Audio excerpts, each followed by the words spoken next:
হযরতে আবু হুরায়রা বলেন, আল্লাহর পয়গম্বর বলেছেন, একটা বান্দা মনে করেন মুসেগুল এলাকার মধ্যে তার জন্ম, তার একটা বাড়ি আছে, বাড়িটা ফাঁকা না, বাড়িটা সাধারণ জীর্ণ শীর্ণ একটা ঘর আছে, জমি জামা কিছুই নাই, বাজারেও কোনো বিটা বাড়ি নাই, ব্যবসা বাণিজ্য নাই, দিন মজুর কাজ করে, আর তার ব্যতিক্রম কিছু নাই। ওই আল্লাহর বান্দাও যদি নামাজের মধ্যে দাঁড়ায়, আল্লাহর পয়গম্বর বলেন স্বয়ং আল্লাহ পাক সমস্ত পর্দা সরাইয়া ওই চুপলি ঘরের মালিকের সঙ্গে আল্লাহ পাক কথা বলতে আরম্ভ করেন। আল্লাহু আকবার। কিভাবে কথা বলেন আপনিও জানেন, আমিও জানি, কিন্তু আপনি খেয়াল করেন না, আমিও খেয়াল করি না। সূরা ফাতিহা যখন আরম্ভ করি, ওয়াকিমিস সালাহ, নামাজ কায়েম করার সময় যখন আলহামদু বলি অর্থাৎ প্রশংসা, বান্দা ডাক দিয়া বলে আলহামদু অর্থাৎ প্রশংসা, আল্লাহ ডাক দিয়া বলেন বান্দা কার প্রশংসা, কার প্রশংসা? নামাজি ডাক দিয়া বলে লিল্লাহি, আল্লাহর প্রশংসা। আল্লাহ জিজ্ঞাসা করেন আল্লাহ কে, তার পরিচয় কি? নামাজি নামাজের মধ্যে দাঁড়াইয়া বলে লিল্লাহি রব্বিল আলামিন। আল্লাহ হলেন তিনি তামাম জাহানের মালিক হলেন যিনি, ঠিক কিনা?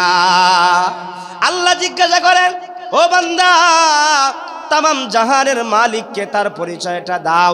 আশেক মাশুকের সঙ্গে কথা বললে যেরকম ভাবে ভালো লাগে, যেরকম ভাবে আনন্দ লাগে, সহজ ভাষায় বললে, প্রেমিক প্রেমিকার সঙ্গে কথা বললে 2 মিনিটের জায়গায় যেরকম ভাবে 5 মিনিট কথা বলা হয়, 10 মিনিট কথা বলা হয়, 20 মিনিট কথা বলা হয়, এরকম ভাবে কথা বলতে বলতে যেরকম ভাবে লম্বা হয় দুজনেরই ভালো লাগে।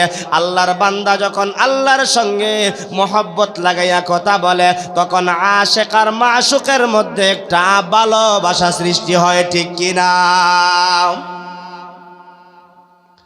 আল্লাহর পয়গম্বর মুহাম্মদুর রাসূলুল্লাহ সাল্লাল্লাহু আলাইহি ওয়াসাল্লাম বলেন, ওই বান্দা যখন বলে বিশ্বজগতের প্রতিপালক, তামাম জাহানের প্রতিপালক হলেন তিনি, যিনি হলেন আল্লাহ। আল্লাহ আবার জিজ্ঞাসা করেন তামাম জাহানের মালিককে, তামাম জাহানের পালনেওয়ালা কে? তখন সময়ে নামাজি বান্দা ডাক দিয়া বলে আর রহমানির রহিম, যিনি রহমান এবং রহিম। রহমান আল্লাহর একটা গুণবাচক নাম, রহিম আল্লাহর গুণবাচক একটা নাম। রহমান নামের খাতিরে আল্লাহ তাআলা হিন্দুরেও খাওয়ায়, খ্রিস্টানরেও খাওয়ায়, শিখ চাকমারেও খাওয়ায়, বেনামাজিরেও খাওয়ায়, নামাজিরেও খাওয়ায়, যত আল্লাহর নাফরমান আছে তাদেরকেও খাওয়ায়, যারা আল্লাহর গোলামি করে তাদেরকেও খাওয়ায়। কাউরে আল্লাহ উপাস রাখে। আরো জোরে বলেন। এই পর্যন্ত কেউ কইতে পারবো নি আমি যে আল্লাহরে ডাকি না এই জন্য আল্লাহ আমার উপাস রাখছে?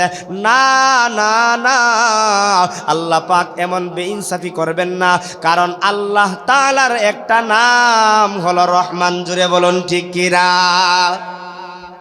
কিন্তু আল্লাহ পাকের আর একটা নাম আছে, যেই নামটা হলো রহিম।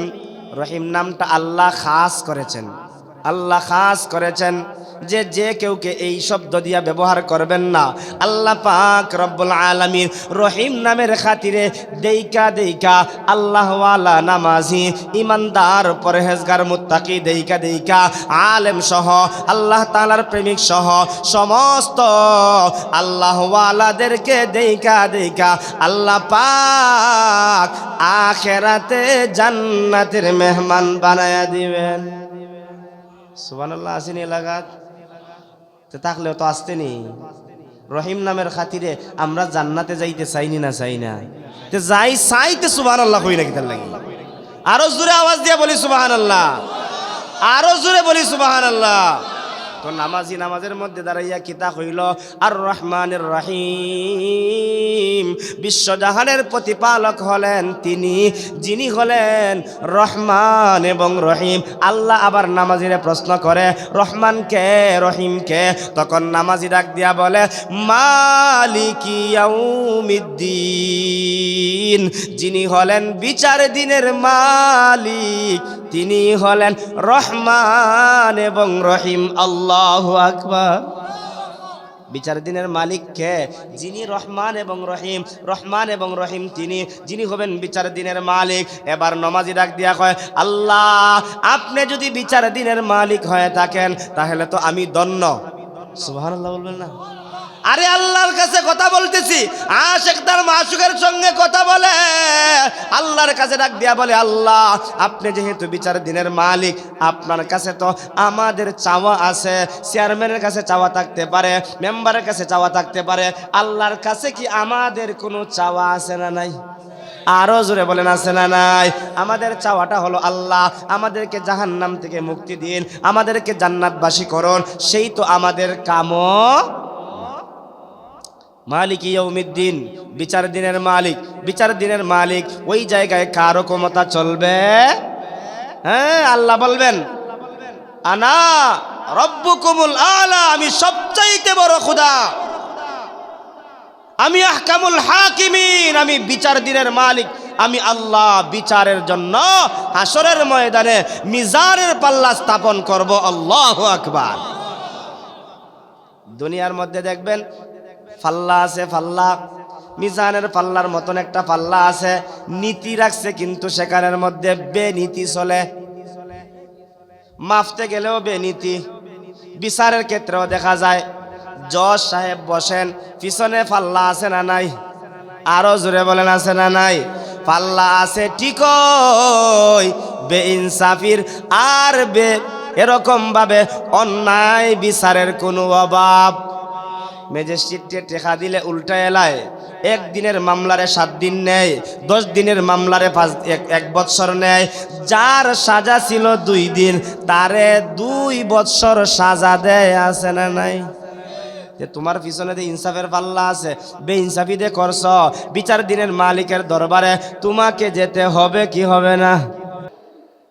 وَنَضَعُ الْمَوَازِينَ الْقِسْطَ لِيَوْمِ الْقِيَامَةِ فَلَا تُظْلَمُ نَفْسٌ شَيْئًا।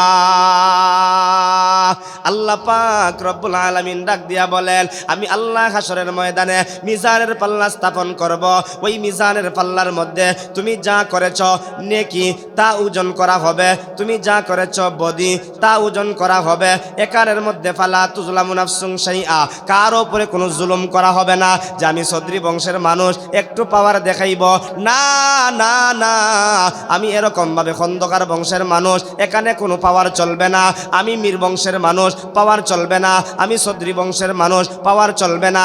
যেমন নেক আমল করে নিয়ে যাবেন, ওই নেক আমলগুলো মিজানের পাল্লার মধ্যে স্থাপন করা হবে, তোলা হবে। আর আপনার নেকির পাল্লা যখন ভারী হয়ে যাবে, আপনার ডান হাতের মধ্যে আমার আল্লাহ আমল নামা দান করে দিবেন। সুবহানাল্লাহ। আমরা চাইনি আমাদের ডান হাতে আমল নামা আসুক, আমরা চাইনি না, চাই না। কেমনে পাবো, কেমনে পাবো?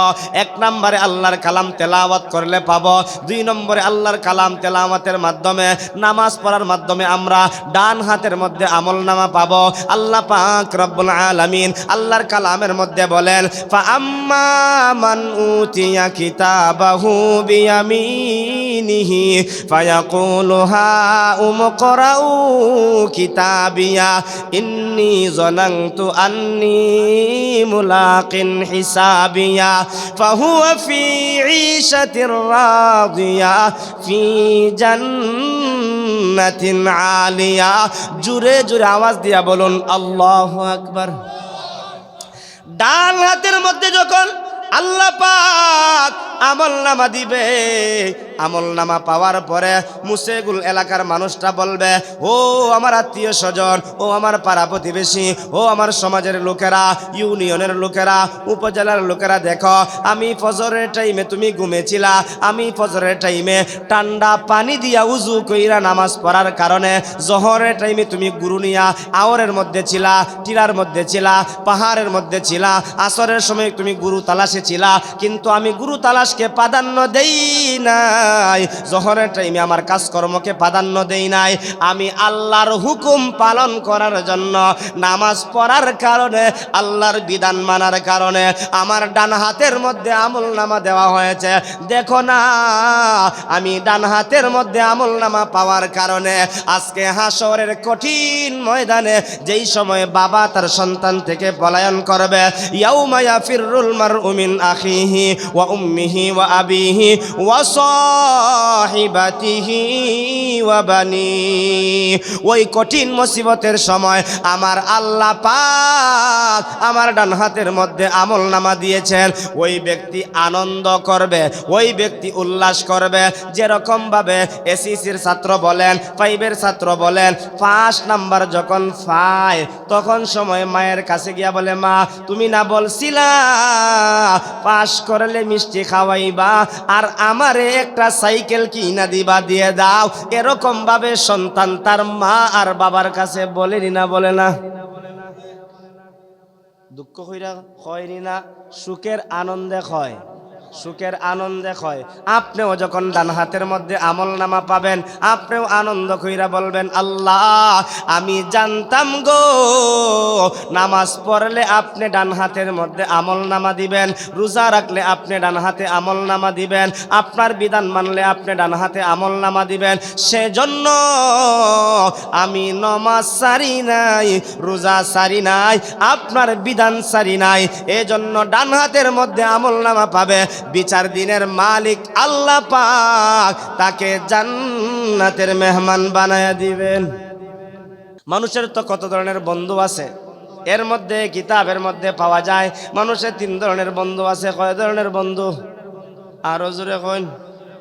একটা বন্ধু হলো তুমি মারা যাওয়ার সঙ্গে সঙ্গে তোমার বন্ধু তোমার কাছ থেকে বিদায় নিয়ে নিবে। 2 নম্বর হলো তোমার 2 নম্বরের যে বন্ধুটা আছে কবর পর্যন্ত যাবে।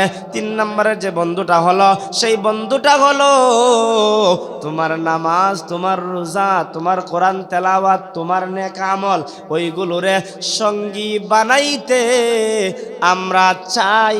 কারা কারা হাত তুলে আল্লাহরে দেখায়? হাতটা উঠে রাখুন। ঘুম দিকে আয় বারবার হাত তোলা দেয়, আমি বুঝি কার ঘুম আইতেছে। এজন্য আমরা সবাই 3 নম্বরে যেই বন্ধুটা আছে, যেই বন্ধু আমার সঙ্গে কবরে যাবে, হাসরের ময়দানে যাবে, জান্নাত পর্যন্ত পৌঁছায় দিবে, ওই বন্ধুরে আমরা সঙ্গী বানাইতে চাই তো ইনশাআল্লাহ। হাত নামায়। বন্ধুটা হলো কোরআন। কি? আরো জোরে বলেন, কোরআন। আমার কথা না তো, আমারও কথা না, হবিগঞ্জের কোনো মানুষের কথা না, মৌলভীবাজারের কোনো মানুষের কথা না, মুসেগুলের কোনো মানুষের কথা না। আল্লাহর পয়গাম্বর বলেন মানুষ মারা যাওয়ার সঙ্গে সঙ্গে তার সঙ্গে এই বন্ধুগুলো বিদায় নিয়ে নেয়। তারা যখন কবরে রাখা হয় তখন সময় কবরের মধ্যে মাথার দিকে দাঁড়ায়া দাঁড়ায়া কোরআন, আল্লাহর কালাম আপনাকে পাহারাদারি করবে। জোরে কই সুবহানাল্লাহ। জীবনী 500 টাকা দিল তো গিয়া আপনারা পাহারাদারি করতো না। এই জন্য সংক্ষিপ্তভাবে যেই কথাটা বলতে চাই, এই মুহূর্তে কোরআনকে মহব্বত করা আমাদের জন্য দরকার আছে না নাই? আর একটু জোরে বলেন, দরকার আছে না নাই?